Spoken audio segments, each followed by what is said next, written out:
Awa. Ağay dün dikince köynak koydum ha. Köynağımı dayalayıptır da.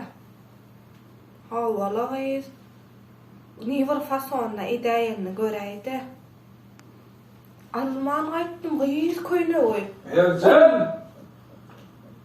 Aha Ercan, gel aha! Hav! Ağay, tadırcan etcek tadırlık. Aha bu da atlar geldi aha. Koyna, gıyız etmen eltire divaylat bördün sen diye. Al. Ular iyi. Ara sen tak. Ercan! Buna şeydim söyledi beni. Bu ne? Beni kalkla. Nedir yeni karız? Ay Mercan, ay Mercan.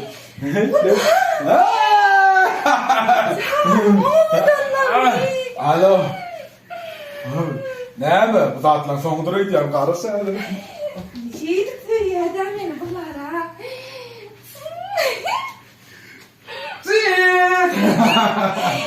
Ne mi diyecek abi? Odan ne? Ay odan o. Akonya men sana doşanma şeyle beğenenler. Men kiyalar hiç kimde yok da. Mungo odan ne? Duro, intek ifası var karız.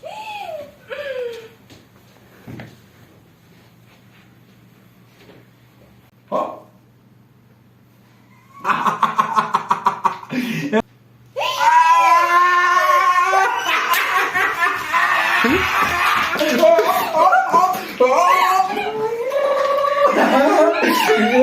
İsteyen mi?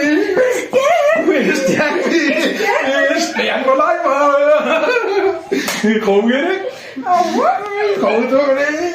Hop hop hop. Kol gerek. Koldur lan. İsteyen var mı? İsteyen mi? Sudaklar var ha. Komşumuz Murat öz ayağının doğruluğunu sürpriz etmek için yaptı. Ne mi? Murat komşu ayağının doğruluğunu sürpriz etmek için yaptı diye. Destine son gelir öyle özün tavsırarsan böyle ya. Madem bu tatlı. Kellen yerde ha sunsa da sana be. Neyle? Senin çıkmadığını biliyordum da şu tatlı. Tayyip. Ona mokmin. Ona şu tayyip.